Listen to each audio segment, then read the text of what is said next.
Começando aqui uma live sobre filtros para ventiladores pulmonares. Ainda não são 18 horas, que está marcado para começar. Então o pessoal vai chegando aí, vou dando um ok aí, vou dando um oi para todo mundo. O Henrique, que é o fisioterapeuta que vai participar com a gente, já chegou. Ok. Daqui a pouquinho o Henrique já está começando aqui com a gente também.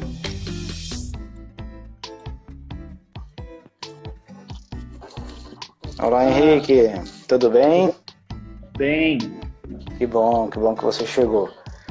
Cara, eu acho que já dá pra gente começar já, acho que falta um minuto aí para as 18 horas, pelo menos aqui no meu telefone, no meu computador, já deu as 18? Deu 18.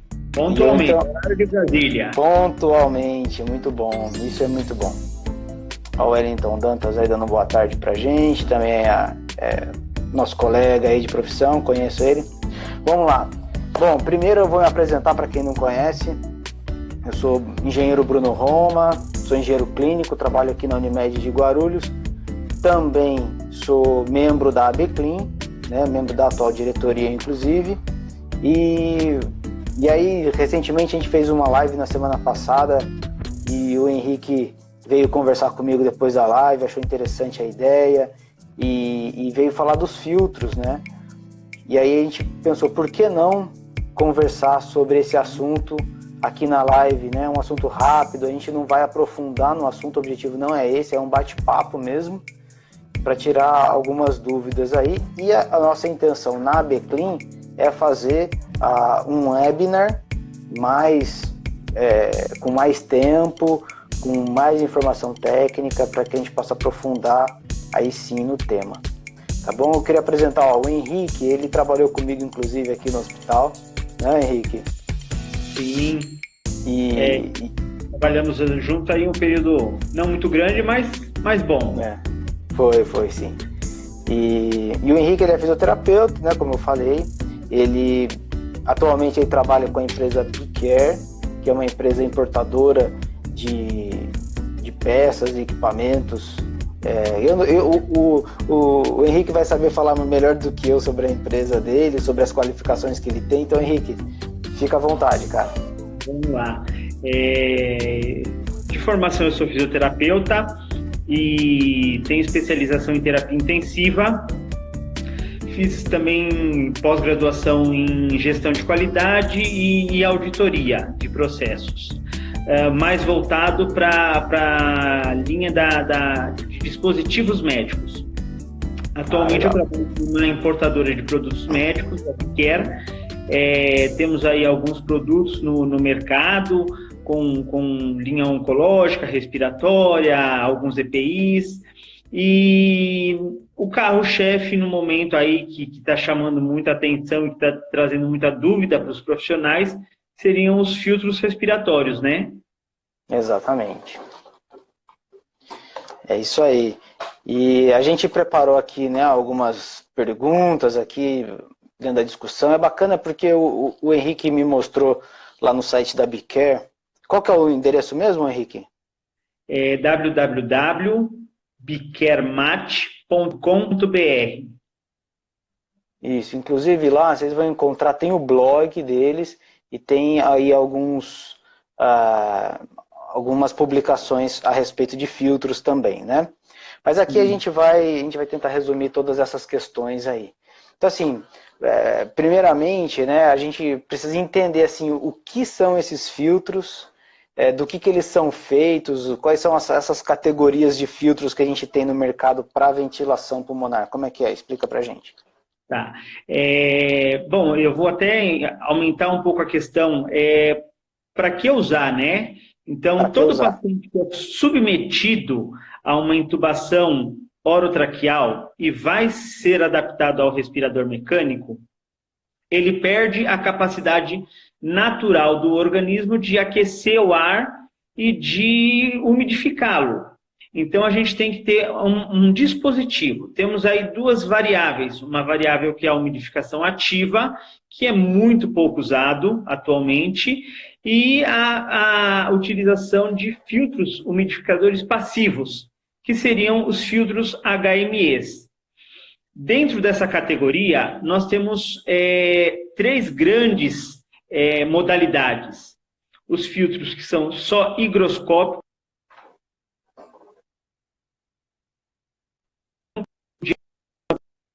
microbiológica. Opa, deu uma travada aqui na minha conexão. Agora voltou. Voltou? Voltou. Então vamos recapitular. Dentro da categoria HME, nós temos três grandes modalidades. A primeira que seria os filtros higroscópicos, ou seja, só vão trocar calor e umidade sem nenhum efeito de barreira microbiológica.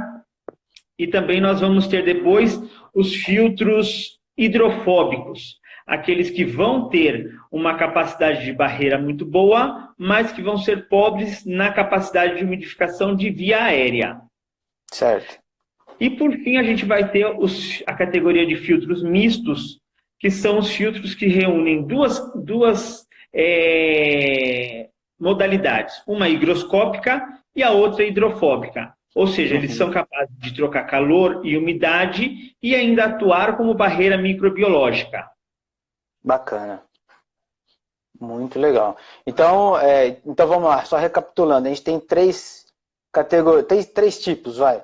O higroscópico, que ele só é para umidificação e calor, né? E HEAT, não é isso? Me ajuda aí. Isso, o filtro HME, que é apenas higroscópico, ele só troca calor e umidade. Ele não só calor e atua umidade. como barreira. Não atua como barreira, ou seja, não atua como barreira microbiológica, não atua protegendo o ambiente ou o equipamento contra o possível vírus que o paciente esteja sendo afetado, certo? Sim, não. Aí a gente tem depois o filtro, o hidrofóbico, que é o EPA, né, que você falou que ele tem uma barreira microbiológica, mas ele não é um bom trocador de calor e umidade. Isso, fim, o filtro hidrofóbico, em específico o filtro EPA, ele tem uma excelente condição de barreira, mas a condição de umidade dele é muito baixa. Ele é considerado um filtro seco. Então, a utilização dele é muito mais para proteção do equipamento do que para uma troca de umidade. Legal, legal. E depois a gente tem o misto, que ele vai conseguir fazer tanto a barreira microbiológica quanto essa troca de calor e umidade, né? Isso, exatamente. Ok, muito bacana. Aí a gente segue aqui, né? Então, ó, os filtros, a gente não pode colocar eles em qualquer lugar, né? Eu acho que muita gente tem essa dúvida, né? Qual que é a posição dos filtros? Qual o filtro que eu coloco para proteger meu equipamento? Qual o filtro que eu vou colocar para auxiliar o paciente nessa ventilação mecânica? Como é que funciona? Tá. A internet está dando umas travadas, então se travar aí, você me avisa. Tá bom, eu te aviso. Tá. A gente tem que sempre pensar o conjunto, né? Respirador mecânico, os circuitos do respirador, né? Ramo inspiratório e ramo expiratório, a conexão Y e o tubo endotraqueal. Então, pensando nesse conjunto, a gente tem que sempre pensar o seguinte: filtro HME, seja higroscópico, seja misto, ele tem que ser utilizado após o Y do circuito, antes do tubo endotraqueal. Legal. Para gerar o calor e umidade necessária para o paciente. Sendo um filtro misto, ele já vai estar atuando ali como barreira, evitando a contaminação do circuito e do respirador. Legal. Se for um filtro totalmente hidrofóbico, um filtro EPA, ele deve ser utilizado próximo ao respirador, na conexão entre a válvula exalatória e o ramo expiratório do circuito. Legal. Tá? E aí a utilização é proteção do equipamento. Uhum.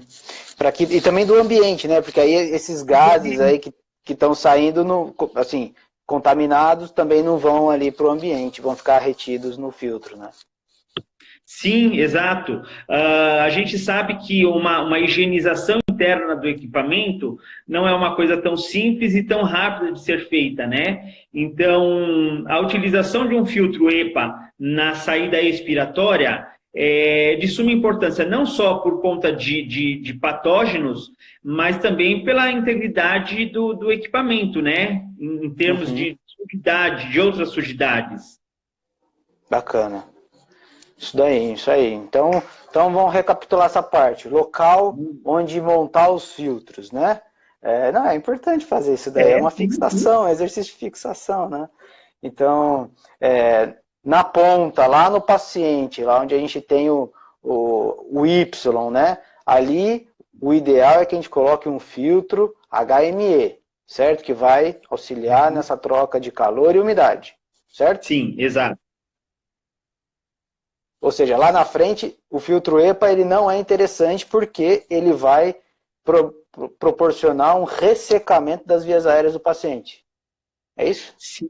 Ele pode provocar um ressecamento e aí com formação de rolha, né? E consequentemente, a necessidade da troca da cânula de intubação, além do risco de uma lesão do epitélio traqueopulmonar. Certo. Tá vendo só? Esses termos aí já são super técnicos aí para os engenheiros, né? Espero deixa eu aproveitar e fazer uma pergunta aí. Quem estiver assistindo aí a live e puder só escrever se é profissional da engenharia clínica ou se é profissional da fisioterapia, porque eu vi que acabou que nas redes sociais o pessoal compartilhou e pode ter profissional dessas duas áreas aqui com a gente. Então, se alguém puder falar aí qualquer área, engenharia clínica ou fisioterapia, ou se for de outra área também, pode colocar, para a gente ter uma ideia de quem está nos assistindo. E aí legal, então a gente vai colocar o HME lá no Y e na saída expiratória vai colocar o EPA para proteger tanto o equipamento quanto o ambiente né, se ele tiver os gases aí jogados para o ambiente. Muito legal. Sim. Tem fisioterapia, tem engenharia clínica. O pessoal está respondendo aí, você está vendo, né, Henrique? Legal. Eu vi ali uma pergunta interessante. O Wellington perguntou se o 0,001% que sobra, se não pode acabar contaminando, né? O que acontece? São dois tipos de barreira. Os filtros, que são mistos, eles têm uma membrana geralmente de algodão eletrostático, tá? E essa membrana ela recebe uma carga positiva e uma carga negativa de elétrons para que atraia a partícula das bactérias, dos vírus. Então, o tamanho dessa partícula, desse poro, tem que ser muito pequeno. Sendo ele pequeno, a gente não vai conseguir, ou melhor, o filtro vai conseguir barrar. E aí não é 0,001% que vai deixar escapar. Por causa do tamanho da partícula da bactéria, do vírus, do patógeno em geral. Bacana. Legal. É isso aí. E teve uma pergunta aqui também, né? O pessoal perguntou assim, e do paciente que está com Covid, né? Qual é o filtro que o ideal, né? Qual seria o cenário ideal, mas o que seria o mínimo, recomendado aí? Tá. Vamos falar do cenário ideal que a gente tem lido em literatura médica mundial. Legal. Eles estão aconselhando a utilização de um filtro EPA na válvula exalatória do respirador, tá? Filtro HME, de preferência misto, no Y do circuito. Tá, legal. Porque aí A gente tem duas barreiras microbiológicas, né? Duas barreiras, exatamente. É uma doença que, no momento com um alto grau de disseminação. Então, quanto mais a gente puder proteger o sistema, melhor. Um filtro HME misto, com uma porcentagem de filtragem acima de 99,9999%, ele já dá uma ótima capacidade de filtragem, tá? Uhum. Isso já vai dar uma segurança. Mas, se a instituição dispuser da utilização de um filtro EPA na saída, na válvula exalatória, melhor ainda. Agora, e se a instituição não puder? Se não encontrar no mercado, se eu só tiver um filtro HME que seja misto, ele vai resolver a situação? Sim, ele vai dar o controle ali para a válvula na peça Y, já vai dar uma segurança para evitar a contaminação do circuito, do respirador e do ar que é exalado para o ambiente. Excelente. É isso aí. Se alguém tiver mais pergunta, vai colocando aí que a gente vai tentar responder tudo, né? O objetivo é a gente também ser breve, né? Não ser tão profundo nas respostas, então eu espero que o pessoal entenda, porque é uma live, não é um webinar, uma palestra, um negócio tão complexo que a gente está fazendo aqui. Mas vamos lá. Bom, uma outra pergunta que a gente colocou aqui como que funciona a troca desses filtros, né? Qual que é a recomendação de troca? Eu uso ele durante toda a internação do paciente. A gente tem visto aí pacientes de Covid com 2 semanas de internação, alguns com 3 semanas de internação e alguns aí passando de 20 dias de internação. Como é que funciona esse tempo de troca dos filtros, ô Henrique? Tá, em média, todos os fabricantes, eles sugerem um tempo de utilização dos filtros, tá? Seja HME, seja filtro EPA, qual deles for. Variando aqui no Brasil, de 24 a 48 horas. Não existe nenhuma marca com tempo de utilização superior a essa registrado junto à Anvisa. Dessa maneira, a gente sugere e orienta a seguir o que o fabricante coloca. Entretanto, a gente conhece o desempenho do nosso produto e de outros também no mercado e sabemos que a durabilidade do produto pode se estender aí um pouco mais, até 4, 5, 6, até 7 dias, como a gente encontra a recomendação até em literatura médica. E nossa própria Anvisa sugere em algum momento isso.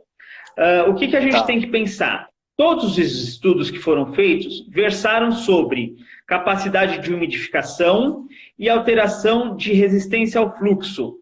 Nós não temos ainda de conhecimento nenhum estudo científico que avaliou um filtro com duração de 24 horas que foi utilizado por 7 dias, se a membrana de barreira dele teve o mesmo desempenho durante o tempo de utilização. Então, fica essa dúvida, né? Em questão de umidificação e alteração de fluxo, a gente sabe que o filtro ele pode ter um desempenho mais prolongado. Em termos de barreira, ainda faltam estudos científicos que comprovem ou que deem embasamento para isso. Tá, não, legal.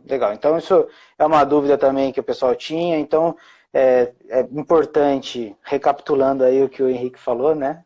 É importante verificar a especificação técnica do filtro que vocês estão comprando, qual que é a recomendação do fabricante.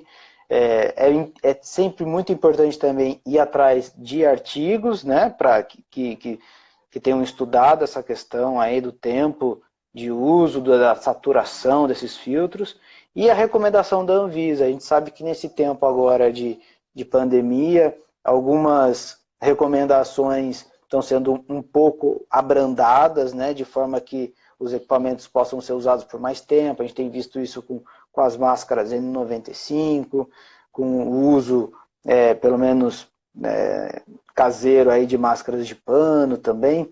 Então, a gente tem que ficar esperto, porque tem bastante coisa nova acontecendo nesse período, e a gente tem que estar ligado, né? Isso. Bruno, você falou uma palavra aí que é muito interessante. E aí vem de encontro à necessidade da troca ou não do filtro. Qual condição faz com que antes do tempo previsto? A sujidade dentro do filtro. Qual sujidade é essa? Secreção que retorne do paciente, sangue que retorne do paciente. Todos os filtros, é inerente ao funcionamento dele a saturação de condensado. Ele vai acumular água. E essa saturação ela é benéfica e ela é funcional para a proteção do pulmão do paciente. Então, se um filtro ele satura a água, junta aquele condensadozinho no catéter monte, na traqueinha, ou até mesmo dentro do invólucro, isso não significa que o filtro perdeu a funcionalidade dele. Então, não há necessidade de substituição. Certo, legal. Olha, dica importante, né? Ô, Henrique, tem uma pergunta aí, ó, falando Biomed CMT, falando aí recomenda o uso de filtro HMEF para NEL. E eu lembro que a gente tinha conversado aí, né, um tempinho antes da live, e você tinha falado que tem algumas questões aí que a gente precisa prestar atenção com relação ao público NEL mesmo, né? Como é que é isso aí? Bom, vamos definir então uma outra situação antes e eu já falo isso. HME-F nada mais é do que o filtro HME misto, tá? Então, tem gente aí preocupada em tentar encontrar esse filtro HME-F e achando que ele é o ideal, é o exclusivo, mas não. É o que o Bruno acabou de falar. Leiam a especificação técnica do produto. Às vezes, a marca não coloca o F porque ela entende o produto de uma outra maneira, mas ele tem a capacidade de membrana mista, ou seja, ele vai atuar como barreira. Tá? Então, HME-F é o filtro misto. Só para tentar tranquilizar mais as pessoas.